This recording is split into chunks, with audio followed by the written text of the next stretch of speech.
Welcome back to In Focus Kentucky. On this episode, we're discussing the controversial new pension reform law in Kentucky and the issues it poses for educators in our Bluegrass state. And joining me now is President of the Fayette County Educators Association, Jessica Hyler. Thanks so much for joining us here on In Focus Kentucky. Thanks for having me. Absolutely. Now, how have teachers and the Kentucky Education Association worked together during this pension reform battle? Well, I really think it's been historic how we've worked together and how we've advocated for ourselves and for our profession. We really have brought all of our stakeholders together. So we had teachers, we had education support professionals, we had parents, we had students, we had everybody coming together during this session to really advocate for what's best for our kids. Because bottom line for us, whether it's a pension bill, whether it's the budget, it's really about our kids and what can we do to make sure that our kids are supported and that we're doing what we need for them in public education in Kentucky. So it's really been historic for us. And why was it so important to advocate for this pension bill during this legislative session? Well, I think for folks that aren't in education, the easiest way to understand it is so say you're working in a job over a long period of time and your boss keeps asking you to do more and more and more with less and less and less. And that's what has happened to teachers over many, many decades. We have less funding for our kids. We don't get raises for years and years at a time. Our benefits decrease. So when we've been going along because we know what it's best for kids just to keep doing what we're doing, no matter what we have to work with. But then when this pension bill came along, we thought, you know what, this is just, it's it. This is the last straw. We really need to stand up for ourselves because we're tired of being beaten up by our legislators, and we need to stand up for ourselves and stand up for our kids because we want high quality teachers in the classroom, and with our benefits, it's hard to retain and recruit quality educators. And speaking about some of these ramifications, what are some of the short-term ramifications of this now law, but also some of the long-term ones as well?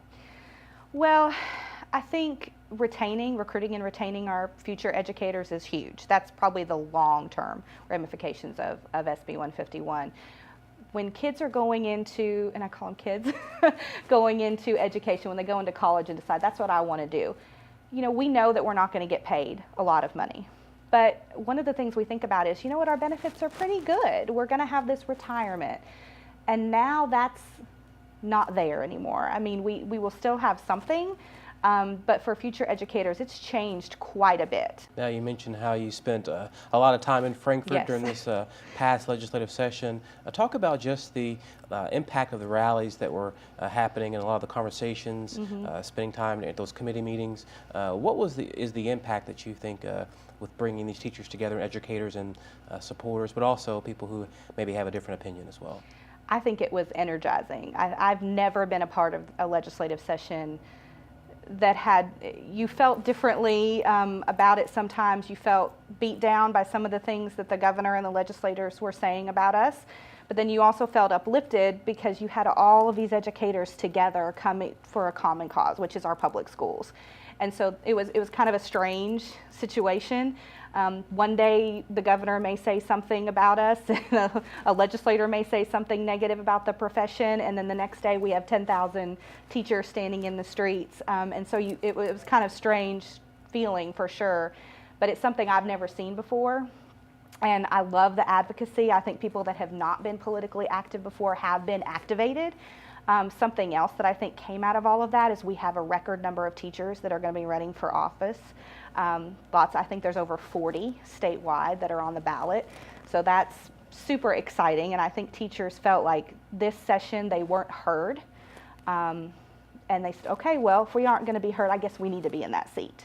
So I feel like that has really turned the tide for lots of folks and hopefully has made people pay more attention to what's going on in Frankfort. So I know it's hard sometimes to pay attention and to follow it. It's complicated. But I hope that people going forward will pay a lot of attention and be involved in the process.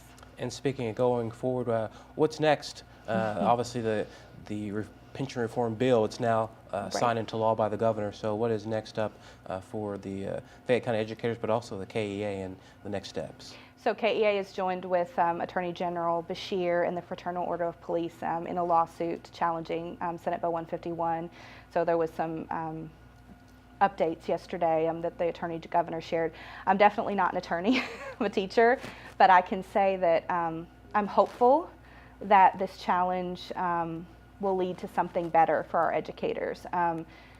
Hopefully we can be done with Senate Bill 151 after this challenge. It's my understanding that hopefully we'll have a decision by July. All right. Well, hey, Jessica, we really appreciate you making time and Sure. talking with us about your role with the Fayette County Educators Association and all the work that you're doing to advocate on behalf of teachers in the Bluegrass State. Thank you. Hey, you bet. And coming up, we'll be speaking with Senate Majority Leader Damon Thayer to see what he has to say about the controversial pension reform bill. Stick with us. You're watching In Focus, Kentucky.